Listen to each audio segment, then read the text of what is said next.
But anyway, the Duke of York, that's Prince Andrew, and his ex-wife Sarah Ferguson, they will not be joining the rest of the royal family for Christmas at Sandringham.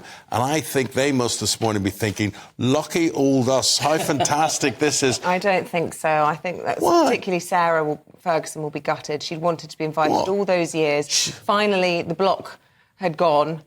She's had cancer this year, hasn't she? And now her ex-husband She's going to have her own and house, muddied the waters all her over again. ex-husband there, her daughter's there, friends they can bring round. They can invite in a chef, a cook, anything they want. I think the daughters are still going to Sandringham, as far as I'm aware. Oh, don't be stupid. They're and not going to be doing that. They will. They're not going to be doing that. We'll so see. they leave their mum and dad shivering in the corner. Yes, because they want to be close to the nonsense. crown rather Who have we than got the reporting on Duke this? of York. We have Theo in the studio because we want to talk about... It's all to do with Yang Tengbo, who was unmasked yesterday. He is the alleged spy. Let's speak to Theo. He's the former political editor at LBC. Very good. Thoughts on all of this? Look, with all due respect to Prince Andrew, the Duke of York, he's obviously made an error with deciding to bring this gentleman in to run Pitch at the Palace, Yang Tengbo. This was a man who came in as a junior civil servant to the UK to study for a master's degree in public policy at York University, and somehow inveigled his way right into the heart of the British establishment. But this isn't all about Prince Andrew. I think he's got his punishment. It's going to be served. No pigs in blankets and Christmas crackers at Sandringham for the Duke of York. This is really about Keir Starmer now and his judgment, because we've got this National Security Act that part of it hasn't been implemented, where there's going to be a referral scheme where if you have links to companies and you are basically at the behest of countries with interests in the UK, you have to declare these interests, and there is an enhanced level, there's an enhanced tier for countries, Isabel, where there is a serious concern about what they're trying to do. So and is China on that list? We spoke to Tom Tugendhat about this. He claims that when he left office as Security Minister in the summer, it was all ready to go, and he doesn't understand what the dither and delay is on behalf of the government. But in the meantime, I'm not entirely clear, and I suppose perhaps we never will be, because this is the nature of this being quite secretive and the work of the MI6. What exactly has happened here that is illegal, that has got him barred from the country? Because, he's claiming he's not a spy. He's acting effectively as some form of trade envoy, as was Prince Andrew in reverse. The lines are very blurred. It's very difficult to see how much pressure the Prime Minister really is under, given we don't understand fully what's gone on here. This goes beyond Yang Tengbo. This is about the influence that the Chinese state and Chinese government and the Communist Party has in Britain, whether it's in universities, businesses, at the very top of the royal family. And I think the concern is from the likes of MI5 and from MI6 is that if China is given carte blanche to infiltrate parts of the British state, and it can do that, then it can position the UK government in a way that actually serves China's interests and not necessarily British interests, especially at a time now we've got Donald Trump coming into the White House. He's very hawkish on China. He's invited Xi Jinping to his inauguration. Yes, and I've seen what he is. That gives Keir Starmer licence to make overtures to Beijing as well, doesn't it? It's a very difficult line for the Prime Minister to walk, because look at the state of our economy. Terrible growth figures again last week. So much pressure to try and reboot the economy. Otherwise, it's going to have to raise taxes again. And you're right to say that, because, of course, HSBC is one of those companies that said, hang on a moment, we can't put China on the enhanced list, because if we do that, then actually that's going to have a serious impact on our business in China and Chinese business in the UK. We've got to take a much more grown-up approach. Keir Starmer was the first Prime Minister to meet the Chinese Premier in 6 years. We've got Rachel Reeves is due to travel to Beijing in January to secure closer economic ties. And if the problem that Keir Starmer has is if he takes a much harder line, let's say China is placed on this enhanced list, it could do irreparable damage to our relationship with China at a time, as well, as you rightly say, we're trying to secure closer economic ties with an economic powerhouse. OK. All right, Theo, thanks very much. We'll have more from you in the 7 o'clock, but for now, see you later. Thanks. If you want to open your door to Andrew and bring him in on the day and make sure he gets a meal, the offer obviously is there. No, I don't like him. I know. Yeah, you've had some entertaining... Oh, please share that story. No, I've got so many stories about him. He's gruff. He's not. He's what's the word I would use for him?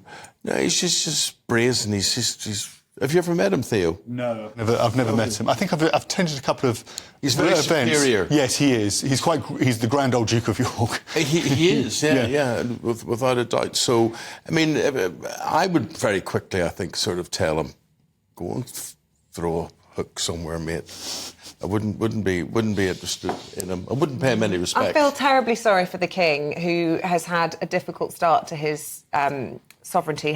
What's the phrase I'm looking for? His reign. His reign, because he's obviously had his cancer diagnosis, but his brother is just constantly undermining him. I do wonder if William and Charles send each other messages going, "Oh, brothers, what, you can't live with them." Look, it's not what happens to you; it's how you deal with it. And I think he's dealt with everything very, very well. It has to be said. We're going to talk to Richard Fitzwilliams now. He's more about royal China commentator, to talk a bit about Prince Andrew and the fact that he has excused himself, sparing the king some blushes in relation to this latest scandal. He's nipped it in the bud, at least quickly this time. Nipped it where? Nipped it in the bud, not the bun. All right. Well, I think that, quite frankly, this was inevitable. I mean, you simply, after the gruesomely embarrassing revelations of the past week, I mean, you simply couldn't have had Andrew and Sarah Ferguson at Sandringham, and certainly not at the walk to St Mary Magdalene's Church, which goes worldwide.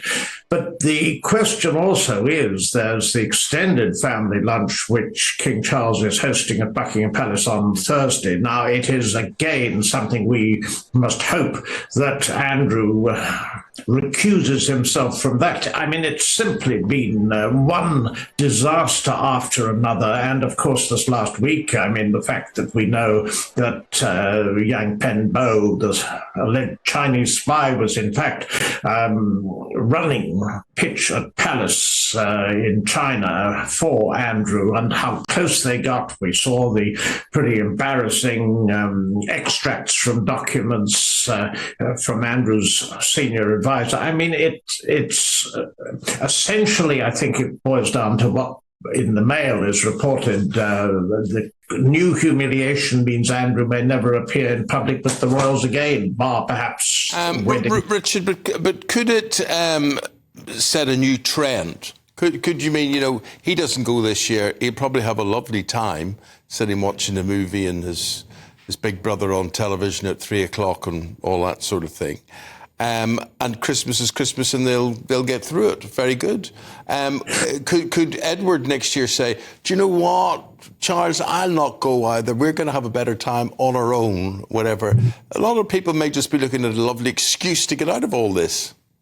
Well, of course, I mean, if you want to be with over 40 people, remember, it is high profile. Remember, it goes round the world. And remember also, at 3:00, if Andrew doesn't watch the King's speech, I would be very, very surprised. But nonetheless, not everybody relishes family gatherings. That's absolutely true. And we can't really predict what's going to happen in future years. But so far as Andrew's concerned, I mean, it's impossible to see anything other than some form of job running the royal estates, and he doesn't seem interested in that. And there are reports that he might be looking at possibly going to the Gulf, but again, since he's centred at Royal Lodge, and we don't know how he gets the money to afford the renovations that are required under the lease there. And of course, there's the issue of security. It's no longer being handled by the King. So one wonders what's going to happen so far as he's concerned, because he's done nothing wrong. He denies, so he says, and he denies all the charges that have been levelled against him over the years. But it's absolutely impossible to look at this terrifying list of so-called friends that he's had and look. If you look back, and you then, of course, remember the Newsnight interview and so forth, Sarah Ferguson, I see the spin is that she's persuaded him, and we know, and there's a great deal of sympathy for her, because, of course, she has been so ill recently. But there's no doubt at all the Chinese propaganda network will have observed her problems with debts and also the fact that she's tried to sell access to Andrew in a spin in 2010, this sort of thing. So if you're being targeted, Andrew had stepped down as senior representative of British trade because of his friendship with Epstein. But the facts were that in 2014, which apparently was when the link with Yang Tengbo began, according to reports now, there would always have been the possibility that access could lead to influence, and there would always have been a possibility then that Andrew might have been rehabilitated in some way. OK. Richard Fitzwilliams, thanks very much indeed. Royal commentator with his thoughts on all of that this morning. Thank you.